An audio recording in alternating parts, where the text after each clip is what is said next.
All right, guys. This is Redneck Science Class Part 2. Let's go. Crap. So we talked earlier about gain and what the scientific definition in terms of voltage is regarding gain. The other button on the console that confuses a lot of people is the phase reverse button. Yep.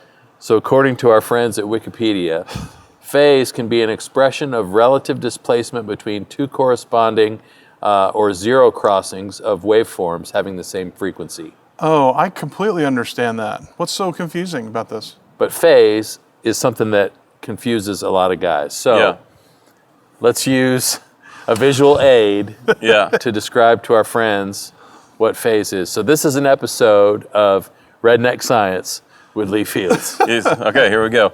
I don't have an example from an 87 Monte Carlo, but I do an iPad Pro and a This is pencil. an Apple stylus that Steve Jobs would be upset about. I am highly disappointed in you right now, just saying that.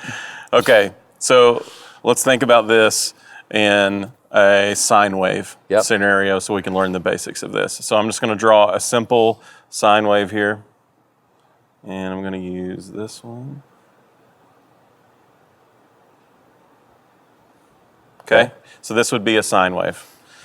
Now, if it's just one signal, there are no phase problems because phase is really talking about two things interacting with each other at the same time, right? So let's take another signal and let's double it. So think about a speaker putting out a sine wave, and then we do two of the exact same thing at the exact same moment in time. We just add another channel of this. It would look like this, right? So those are phase coherent. This is phase coherent. So something happens though when you take two sources that are identical and you add them together, you get 3 dB of gain.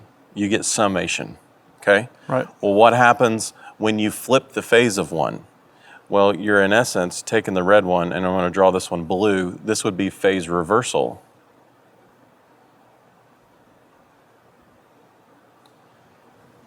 Now guess what you get? Cancellation. Right. This is where you get 100% complete cancellation.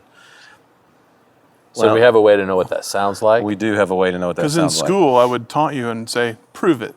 All right, so I've got 2 channels on the fader here, and we just have a 1K tone on each one of them. Right. So I'm going to unmute this. So we've got one here, and then here's the other. So that, when you raise that second fader, that was your 3 dB of summation. Right.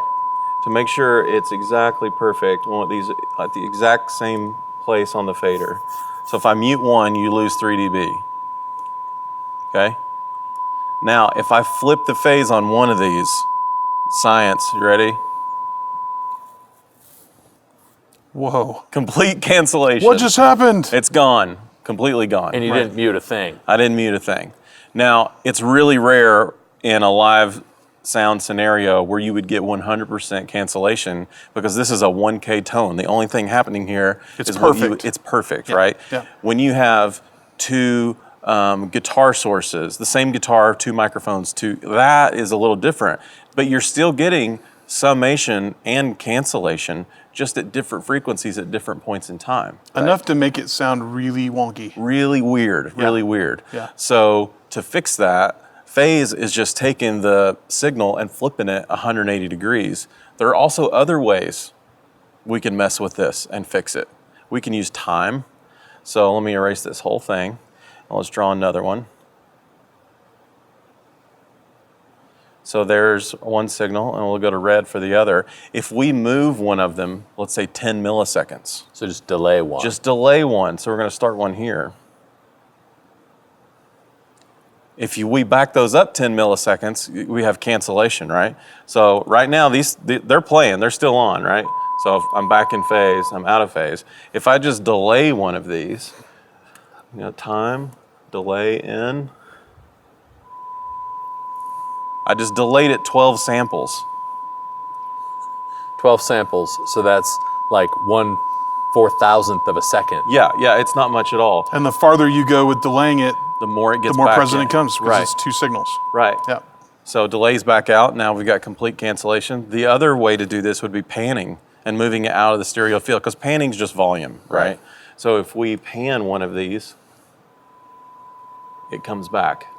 Same thing. And back to center. There we go. So when most people hear phase problems in a signal that is a full-bodied across the spectrum thing, what they're perceiving is a lack of it being in the center. For example, if a snare drum is out of phase, if you're using a top and a bottom mic and they're out of phase, it sounds like it's not quite in the center. You've lost that. And that's exactly what that is. It's not perfect cancellation, but it's some of it, because the signal is not just a waveform. Right, because when we flip phase, it's not always perfect 180 degrees. So you could be a quarter of the way out of phase. You could be 10% out of phase. If you're halfway being out of phase and you flip the phase, you get nothing, no different, right? It's the exact same thing. So then you have to make even more drastic decisions.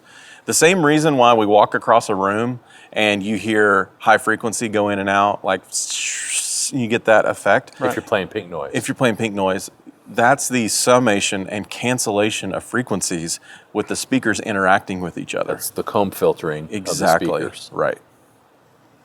Cool. I like science. Science is pretty good, even if you do it with redneck style. That's all I got. Well done, buddy. Thanks.